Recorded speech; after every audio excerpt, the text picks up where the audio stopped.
हिंदू मुस्लिम सिख ईसाई हम हैं सब भाई भाई।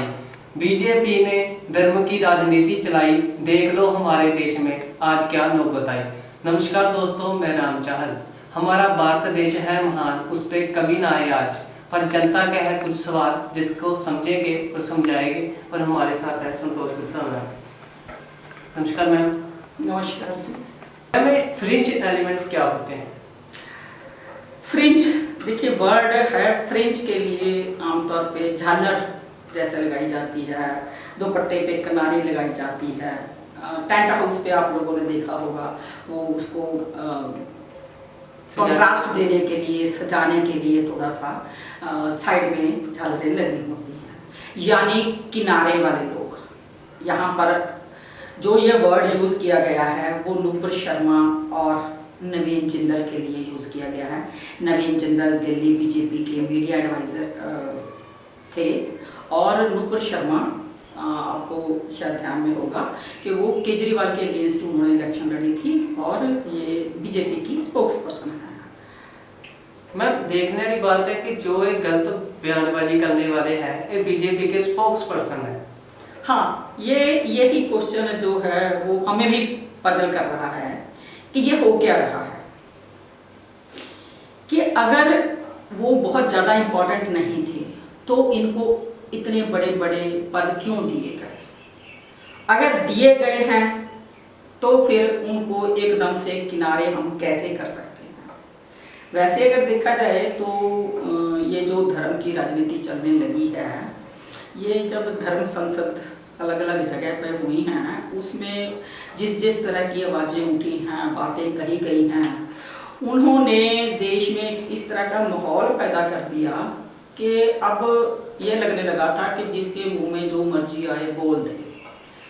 अब उसी का ये नतीजा है कि बीजेपी के ये नेता नुपुर शर्मा और नवीन जिंदल जैसे लोग, यानी मुसलमानों के सबसे बड़े गुरु से बोले आप उनको मोहम्मद पैगंबर बोलते हैं, जो उनके खिलाफ भी अपमानजनक टिप्पणियां करने लगे थे।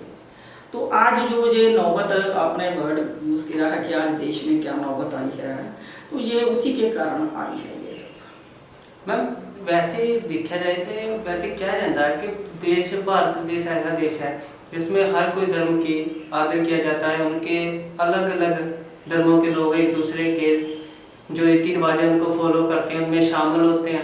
पर अब ऐसा क्यों हो रहा है? यही बात सबके लिए चिंता का विषय है कि ये सालों से, क्या सदियों से, कई सदियों से रह रहे हैं। ठीक है, मुस्लिम शासक थे, वो तानाशाह थे, एक तरह से राजा थे, तो वो दूसरे धर्मों के लिए कुछ अलग कानून बना देते थे, उन पर कई बारी अत्याचार भी करते थे, बात होती थी। लेकिन अब तो लोकतंत्र है। लोकतंत्र, जब भारत को विश्व का सबसे बड़ा लोकतंत्र माना जाता है तो वहाँ तो समानता का अधिकार संविधान में दिया गया है। उसके हिसाब से तो हमें एक दूसरे के धर्म की रिस्पेक्ट करनी बनती है, उसका आदर करना बनता है। मुझे तो ये भी लगता है कई बारी कि जो व्यक्ति दूसरे के धर्म का आदर नहीं करता, उसे एक्चुअली अपने धर्म के बारे में भी कुछ नहीं पता, उसकी भी मन में रिस्पेक्ट नहीं है। सिर्फ बोलने में, शब्दों में वो लोग जो मर्जी बोलते रहें, लेकिन एक्चुअली में जो सच में कोई धार्मिक पुरुष होगा, जो धर्म के बारे में, अपने धर्म के प्रति वो वफादार होगा, वो किसी भी धर्म के बारे में नहीं बोलेगा। अब जिस तरह की परिस्थितियां देश में चल रही हैं, बड़ी चिंताजनक परिस्थितियां हैं। ये समझ नहीं आ रहा कि हो क्या रहा है। अब जो बीजेपी कर रही थी वो तो गलत था ही, लेकिन कल तो जुमे की नमाज के दिन सड़कों पर मुस्लिम समाज के लोग इस तरह से आए, इस तरह से उन्होंने प्रदर्शन किया। कई घंटे तक जाम लगा कि सब पुलिस को गोली चलानी पड़ी, वहाँ पर लाठी डंडे तो बरसाने ही पड़ने थे, खूब पत्थरबाजी हुई। मतलब इस तरह की नौबत अब आ गई है। ये क्यों आई है, ये ज़्यादा अच्छी तरह से बीजेपी के लोग ज़्यादा अच्छी तरह से बता सकते हैं या कह सकते हैं।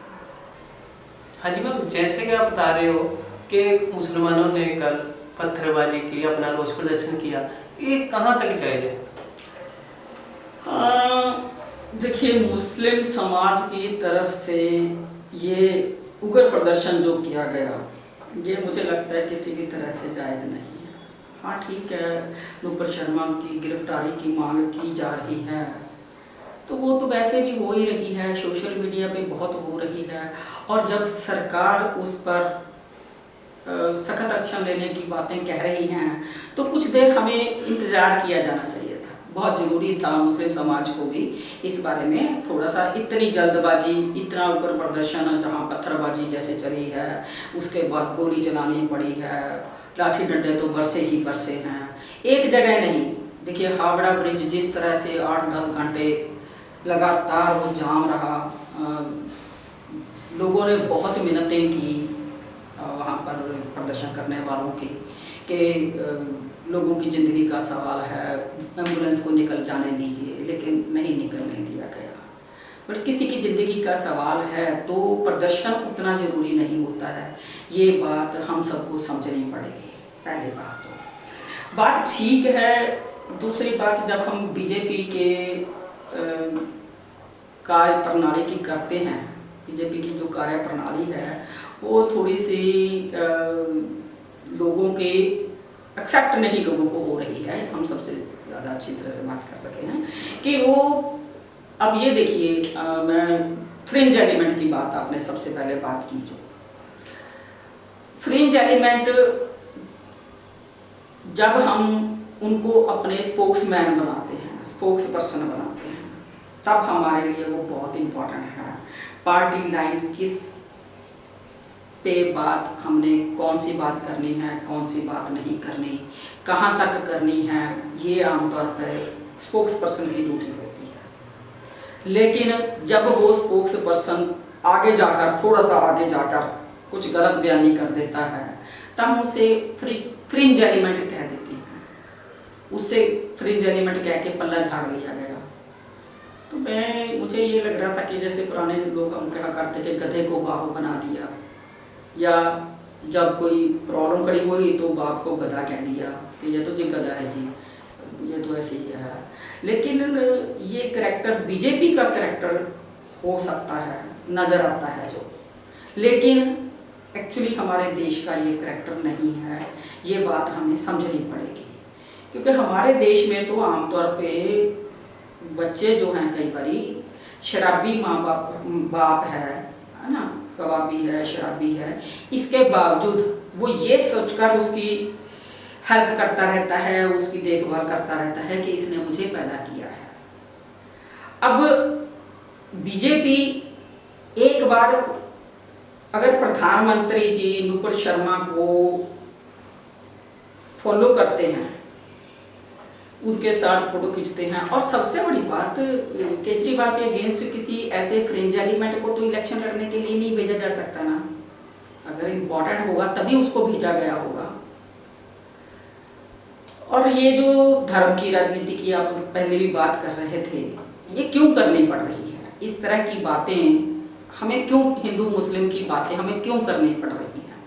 क्यों, जब हम लोगों से बड़े बड़े वादे कर देते हैं।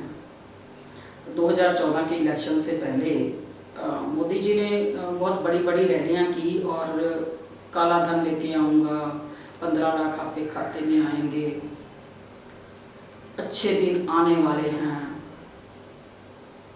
अब ये अच्छे दिन आने वाले हैं जो लोगों को एक इस तरह से उसको एक्सेप्ट किया लोगों ने कि धड़ाधड़ उनको जिता दिया।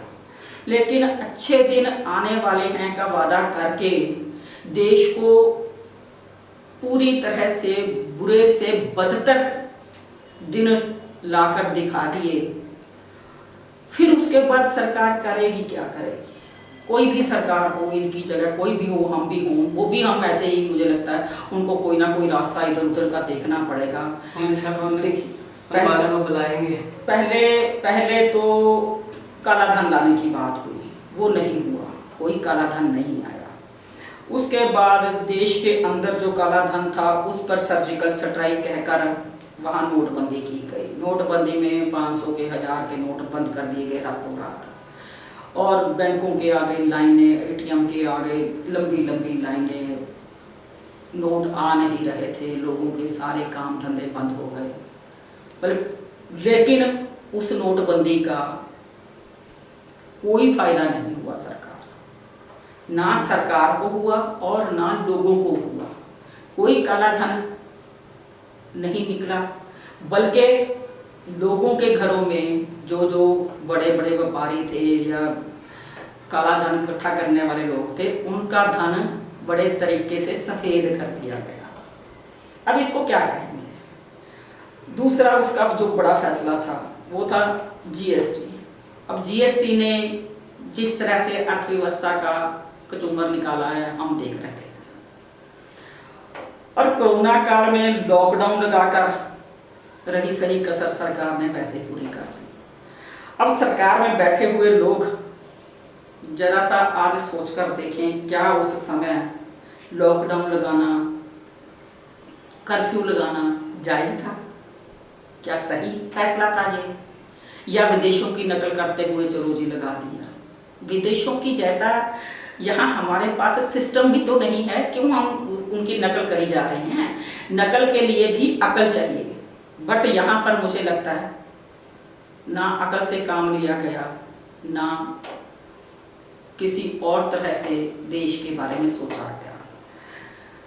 आगे की बात हम सोचें और आगे अगर थोड़ा सा जाते हैं, जो कोरोना काल के टाइम में जिस तरह से उसके साथ निपटा गया है सरकार की तरफ से, मतलब उसने सरकार में बैठे लोगों के टैलेंट की पूरी तरह से पोलपट्टी खोल के रख दी।